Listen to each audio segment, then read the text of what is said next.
무슨 농담이라도 하는 겁니까? 유엔 안전보장이사회 긴급회의장. 세계 각국의 외교관들이 모여 있다. 러시아 대표가 강한 억양의 러시아어로 20분간 연설을 마치자 동시통역 부스에서 한국인 여성이 마이크를 잡는다. 모두가 그녀를 의심의 눈초리로 바라본다. 그녀가 어떻게 이 자리에? 미국 대표가 보좌관에게 속삭인다. 통역 부스 유리창 너머 검은 정장을 입은 여성은 침착하게 눈을 감는다. 회의장은 긴장된 침묵에 휩싸인다. 러시아어에서 영어로 전환되는 이어폰을 귀에 꽂은 각국 대표들이 의아한 표정을 짓는다. 그녀가 마이크에 입을 댄다.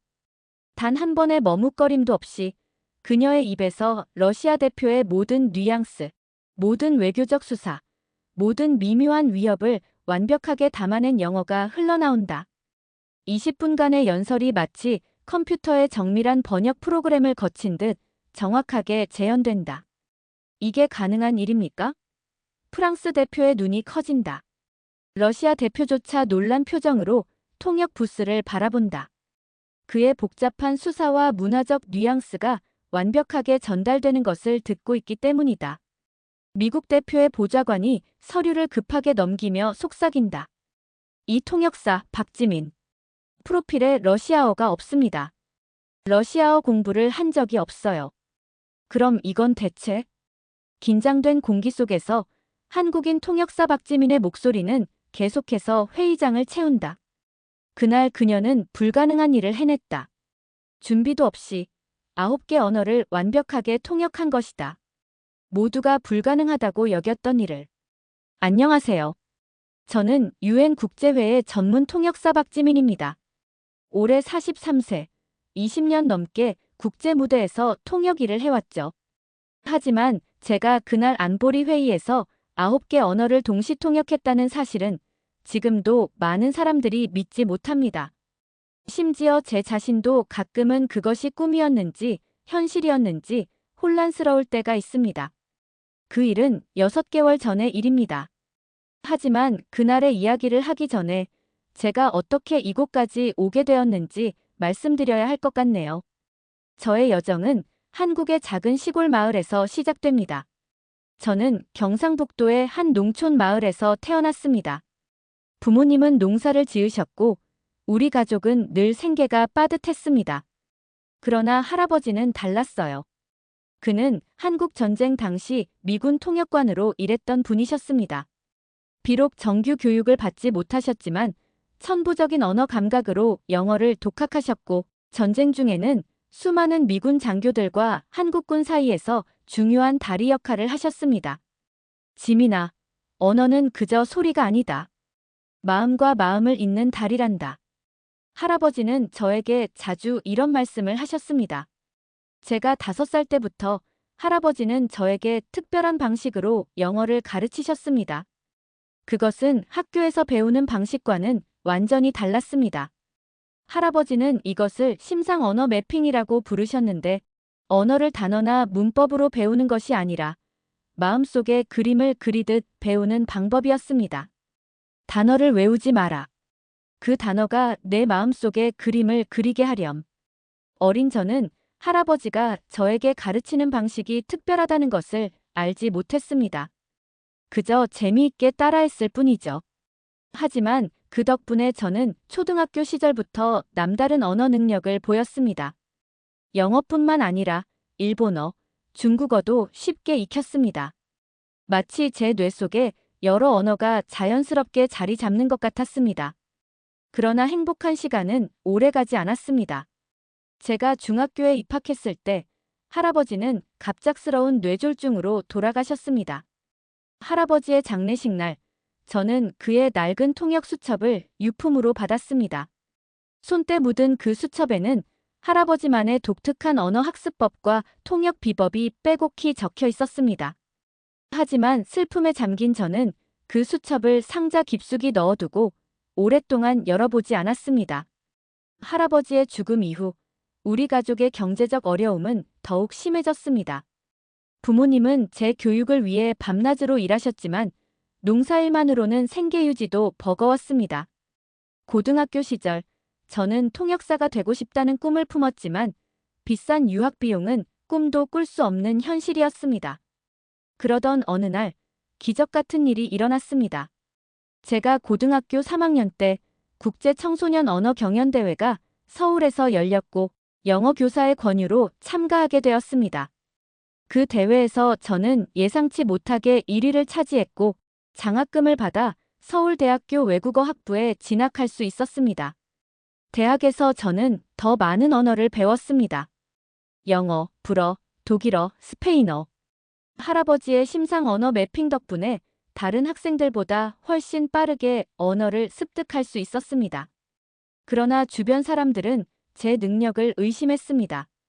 교수님들조차 제가 어떻게 그렇게 빨리 여러 언어를 습득하는지 이해하지 못했습니다. 박지민 학생, 정말 독특한 재능이네요.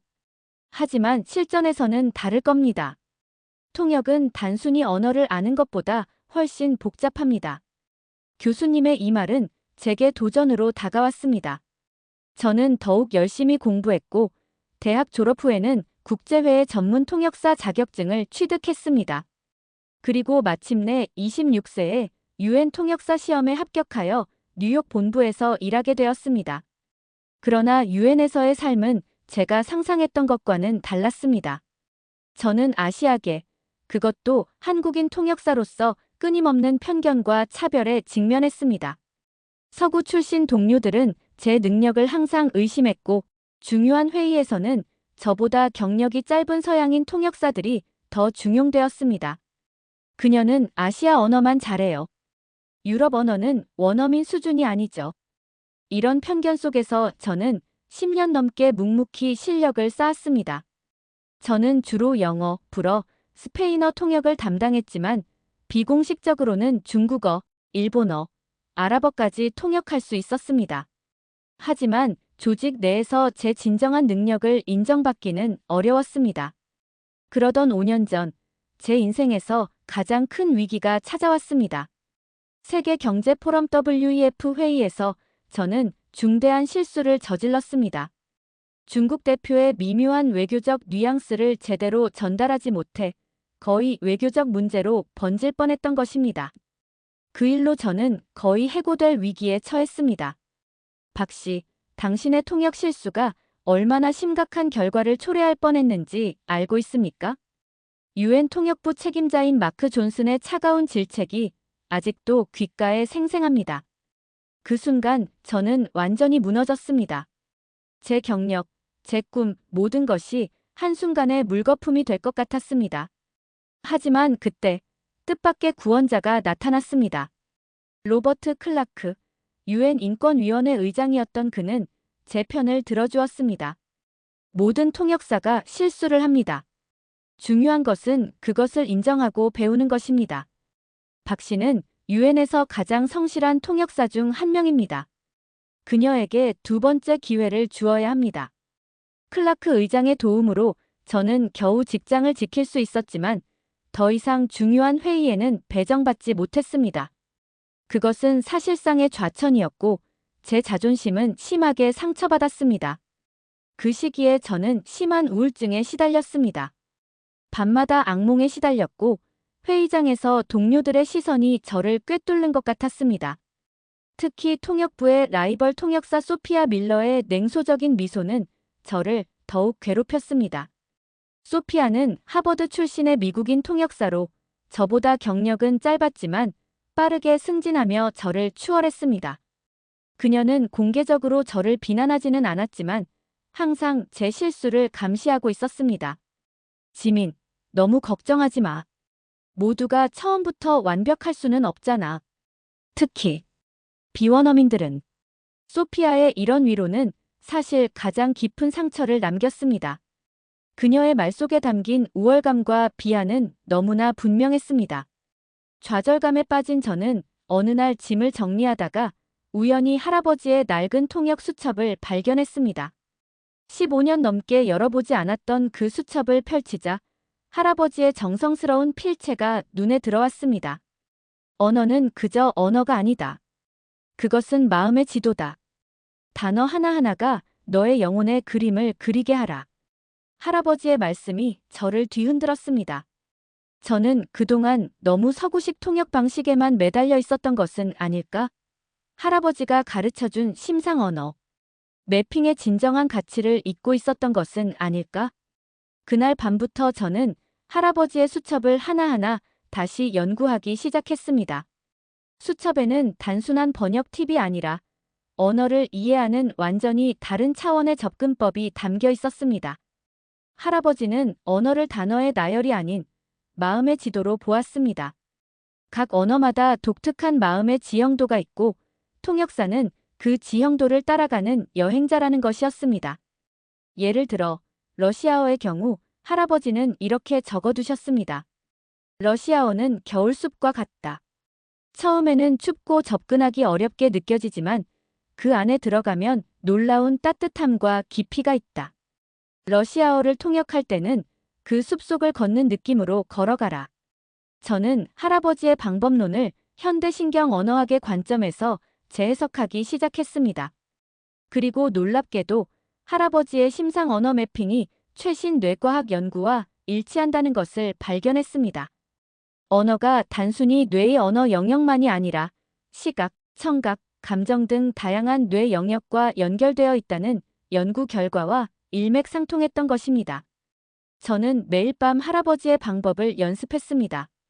심지어 제가 공식적으로 배우지 않았던 언어들, 마이너스 러시아어, 아랍어, 포르투갈어, 이탈리아어까지 할아버지의 방법으로 접근해 보았습니다. 물론 처음에는 어색했습니다. 하지만 점차 그 언어들이 제 마음속에 그림으로 그려지기 시작했습니다. 이 기간 동안 저는 공식적으로는 여전히 비급 통역사로 취급받았습니다. 중요하지 않은 회의와 문서 번역만 맡았고 승진은 꿈도 꿀 수 없었습니다. 소피아는 더욱 승승장구하며 통역부 부책임자 자리에 올랐습니다. 지민, 너의 헌신에 감탄해. 하지만 현실을 받아들여야 할 때도 있어. 모두가 최고의 통역사가 될 수는 없잖아. 소피아의 이런 친절한 조언은 사실 저에게 더 큰 동기부여가 되었습니다. 저는 할아버지의 방법을 더욱 깊이 연구했고 심지어 몰래 유엔 도서관에서 러시아어, 아랍어 방송을 들으며 연습했습니다. 그러던 올해 초 운명의 날이 찾아왔습니다. 시리아 내전과 관련한 유엔 안보리 긴급회의가 소집되었습니다. 그날 아침 통역부에 큰 혼란이 일어났습니다. 최고 위급 통역사팀이 탑승한 비행기가 악천후로 지연되어 회의 시간에 맞춰 도착할 수 없게 된 것입니다. 소피아는 급히 대체팀을 구성했지만 러시아어, 아랍어 통역사가 부족했습니다. 회의는 이미 30분 후로 예정되어 있었고 취소는 불가능했습니다.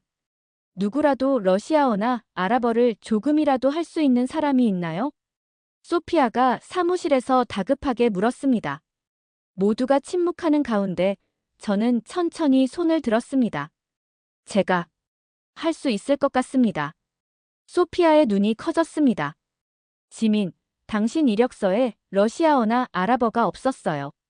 공식적으로 배운 적은 없지만 독학했습니다. 소피아는 믿을 수 없다는 표정을 지었지만 대안이 없었습니다. 좋아요. 당신이 러시아어를 맡으세요. 하지만 문제가 생기면 즉시 알려주세요. 저는 고개를 끄덕였습니다. 회의장으로 향하는 엘리베이터 안에서 제 손은 떨리고 있었습니다. 이것은 제 경력의 전환점이 될 수도 끝이 될 수도 있는 순간이었습니다. 회의장에 도착하자 예상치 못한 상황이 펼쳐졌습니다. 소피아가 갑자기 두통을 호소하며 쓰러진 것입니다. 의무실로 급히 후송되는 그녀를 바라보며 저는 느꼈습니다. 이것이 운명이라고. 박씨, 이제 당신이 이 회의의 수석 통역사입니다. 다른 사람이 없어요. 유엔 안보리 담당관의 말에 저는 깊게 숨을 들이마셨습니다. 통역 부스에 들어서자 각국 대표들의 의심스러운 시선이 느껴졌습니다. 특히 러시아 대표는 노골적으로 불만을 표시했습니다. 아시아인 통역사? 내 발언을 제대로 전달할 수 있겠소? 저는 그의 말을 듣지 못한 척했지만 가슴속에서는 불이 타오르고 있었습니다. 내가 보여주겠어. 회의가 시작되었습니다. 처음에는 영어와 불어로 진행되어 비교적 수월했습니다. 하지만 곧 러시아 대표가 발언을 시작했고 모든 이목이 저에게 집중되었습니다. 저는 눈을 감았습니다. 할아버지의 목소리가 귓가에 들려왔습니다. 언어는 숲이다. 그 속을 걸어라. 러시아 대표의 말이 제 귀에 들어오자 신기한 일이 일어났습니다.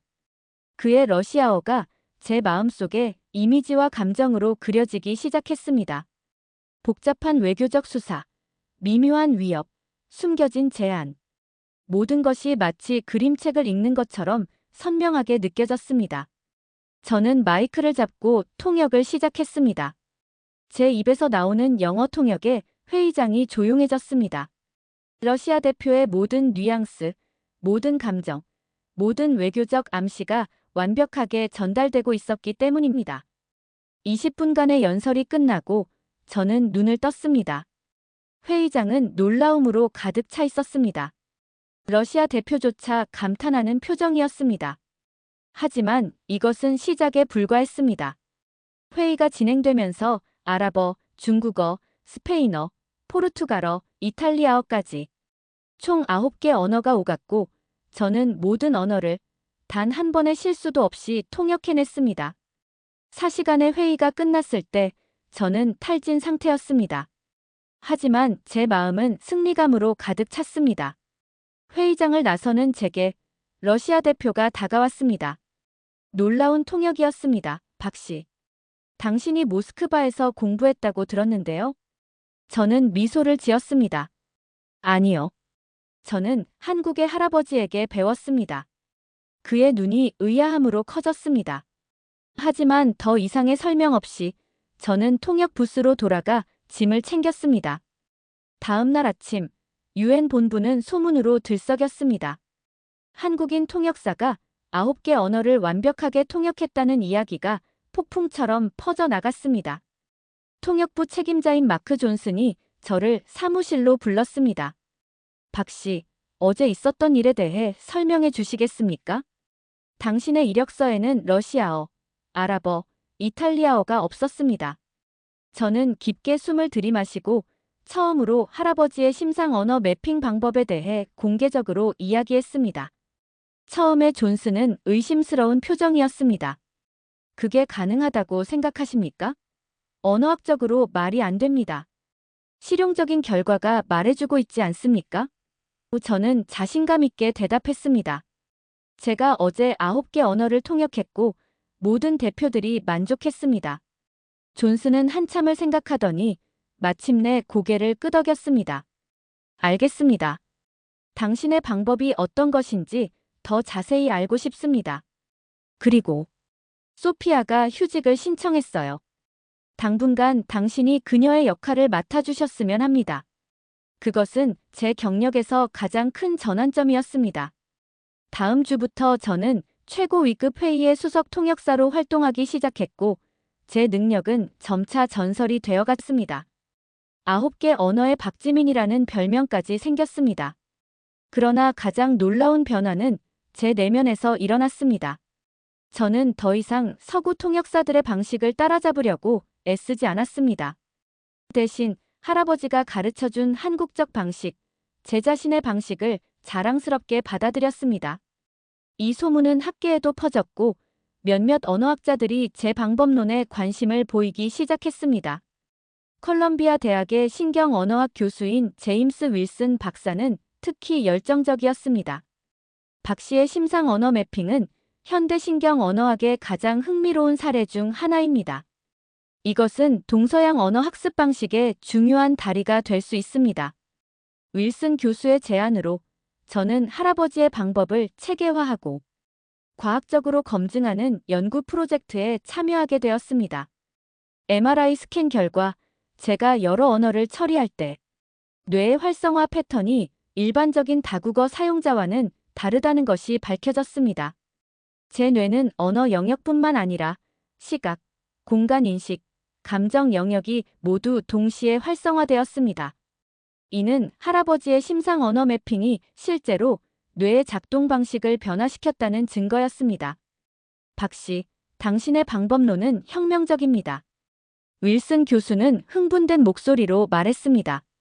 이것은 단순한 통역 기술이 아니라 인간 뇌의 언어 처리 능력을 확장시키는 새로운 접근법입니다. 연구 결과가 세계적인 학술지에 발표되자 저는 갑자기 유명 인사가 되었습니다. 언론 인터뷰 요청이 쇄도했고 TED 강연에도 초청받았습니다. 처음에는 이 모든 관심이 부담스러웠지만 이것이 할아버지의 지혜를 세상에 알릴 기회라고 생각했습니다. 제 능력은 천부적인 것이 아닙니다. TED 무대에서 저는 이렇게 말했습니다. 이것은 제 할아버지, 그리고 한국의 오랜 언어 습득 전통에서 비롯된 것입니다. 우리는 언어를 단순히 규칙과 단어의 집합으로 보지 않고 마음의 지도로 봅니다. 모든 언어에는 그 언어만의 마음의 지형이 있으며 진정한 통역은 그 지형을 따라가는 여행과 같습니다. 그러나 명성에는 그림자도 따르는 법입니다. 유엔으로 돌아온 저는 새로운 도전에 직면했습니다. 소피아가 휴직에서 복귀한 것입니다. 그녀는 여전히 공식적으로는 통역부 부책임자였지만 이제 모든 이목은 저에게 쏠려 있었습니다. 지민, 축하해. 소피아가 사무실에서 저를 마주쳤을 때 그녀의 미소는 평소보다 더 딱딱했습니다. 갑자기 스타가 되었네. 하지만 명심해. 통역은 개인기가 아니라 팀워크야. 소피아의 눈에 담긴 질투심은 명백했습니다. 그러나 저는 그녀를 이해했습니다.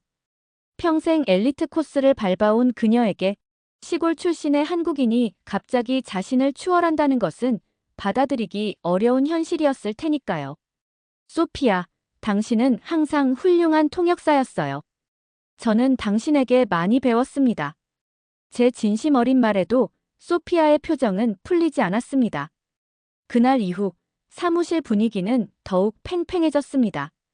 소피아는 저를 견제하기 위해 다른 통역사들과 동맹을 맺었고 저는 점점 고립되어 갔습니다. 상황은 유엔 사무총장이 주재하는 기후변화 특별정상회의가 다가오면서 더욱 악화되었습니다. 이 회의는 전 세계가 주목하는 대형 행사였고 모든 통역사가 참여하게 되었습니다. 당연히 수석 통역사 자리를 두고 경쟁이 치열했습니다. 마크 존슨은 회의를 소집했습니다. 이번 정상회의의 수석 통역사를 결정할 시간입니다. 소피아는 경험이 풍부하고 박 씨는 최근 뛰어난 능력을 보여주었습니다. 공정한 결정을 위해 두 분 모두 통역 시연을 해주시겠습니까? 소피아는 자신만만하게 고개를 끄덕였습니다. 저 역시 동의했지만 마음속으로는 불안감이 일었습니다. 이것은 단순한 시연이 아니라 제 정체성과 가치관의 시험대였습니다. 시연날 회의실은 중요 인사들로 가득 찼습니다. 존슨뿐만 아니라 유엔 고위 관리자들과 몇몇 학계 인사들도 참석했습니다. 소피아가 먼저 시연했습니다. 그녀의 통역은 완벽했습니다. 문법적으로 정확하고 전문 용어도 정확히 사용했으며 전체적인 내용도 충실하게 전달했습니다. 제 차례가 되었습니다. 같은 내용의 연설을 듣고 통역해야 했습니다. 저는 눈을 감고 할아버지의 방법에 집중했습니다. 연설이 제 마음속에 그림으로 그려지기 시작했습니다. 기후변화, 빙하의 융해, 해수면 상승. 이 모든 것이 생생한 이미지로 떠올랐습니다. 통역을 시작하자 제 목소리는 단순한 번역이 아닌 감정과 이미지가 담긴 이야기가 되었습니다. 소피아의 정확한 통역과는 달리 제 통역은 마치 청중이 직접 그 장면을 보고 느끼게 하는 힘이 있었습니다. 시연이 끝난 후 방안은 침묵에 휩싸였습니다. 존슨이 천천히 일어섰습니다. 두 분 모두 뛰어난 통역을 보여주셨습니다. 소피아의 통역은 정확하고 전문적이었습니다. 박 씨의 통역은 다른 차원이었습니다. 단순한 전달이 아니라 청중이 직접 경험하게 하는 힘이 있었습니다. 그는 잠시 생각에 잠기더니 결정을 내렸습니다. 이번 정상회의의 수석 통역사는 박지민 씨로 하겠습니다. 소피아의 얼굴이 창백해졌습니다. 그녀는 자리를 박차고 나갔고 다른 통역사들도 혼란스러운 표정으로 회의실을 떠났습니다. 저는 기쁨보다는 무거운 책임감을 느꼈습니다. 이것은 개인적인 승리가 아니라 서로 다른 통역 방식, 다른 문화적 접근법 사이의 갈등이었습니다. 그날 저녁 클라크 의장이 저를 자신의 사무실로 불렀습니다. 그는 창가에 서서 맨해튼의 야경을 바라보고 있었습니다. 박 씨, 축하합니다. 그러나 이제 당신은 더 큰 도전에 직면할 것입니다. 소피아와 그녀의 지지자들은 당신을 실패시키기 위해 모든 것을 할 것입니다. 저는 깊이 한숨을 내쉬었습니다. 알고 있습니다, 의장님. 하지만 저는 할아버지의 방식, 제 방식을 포기할 수 없습니다. 클라크는 고개를 끄덕였습니다. 그래야 합니다. 당신의 독특함이 당신의 강점입니다. 그러나 조심하세요. 이곳은 아직도 오래된 편견과 권력 다툼이 존재하는 곳입니다. 그의 경고는 적중했습니다. 다음 날부터 저는 미묘한 방해와 도전에 직면했습니다. 중요 문서가 갑자기 사라지고 회의 일정이 갑자기 변경되었으며 심지어 제 통역 부스의 장비가 오작동하는 일까지 있었습니다. 가장 큰 위기는 정상회의 3일 전에 찾아왔습니다. 소피아가 존슨의 사무실에서 나오는 모습을 보았는데 그녀의 얼굴에는 승리의 미소가 어려 있었습니다. 잠시 후 존슨이 저를 불렀습니다. 박 씨, 문제가 생겼습니다. 당신의 심상 언어 매핑 방법이 신뢰할 수 없다는 학술 보고서가 제출되었습니다. 몇몇 언어학자들이 이 방법은 과학적으로 검증되지 않았고 정확성을 보장할 수 없다고 주장합니다. 저는 충격을 받았습니다. 누가 그런 보고서를? 익명의 제보입니다. 존슨이 말했지만 저는 소피아의 손길이 닿았다는 것을 직감했습니다. 이 상황에서 우리는 전통적인 방식으로 돌아가야 할 것 같습니다. 소피아가 수석 통역사를 맡고 당신은 잠시만요. 저는 단호하게 말했습니다. 제 방법이 신뢰할 수 없다면 실제 테스트를 해보면 됩니다. 가장 어려운 언어 조합으로 시험해보세요. 만약 제가 실패한다면 기꺼이 물러나겠습니다. 존슨은 잠시 고민하더니 마침내 동의했습니다. 좋습니다. 내일 테스트를 하겠습니다. 그러나 이것이 마지막 기회입니다. 박 씨. 그날 밤 저는 호텔방에서 망연자실한 채로 앉아 있었습니다. 모든 것이 무너지는 것 같았습니다. 핸드폰이 울렸고 윌슨 교수의 목소리가 들렸습니다. 박 씨, 방금 소식을 들었습니다. 소피아가 내 동료들에게 연락해서 당신의 방법을 깎아내리는 보고서를 작성하도록 유도했더군요. 정말 비열한 짓입니다. 저는 깊은 한숨을 내쉬었습니다. 어떻게 해야 할까요, 교수님?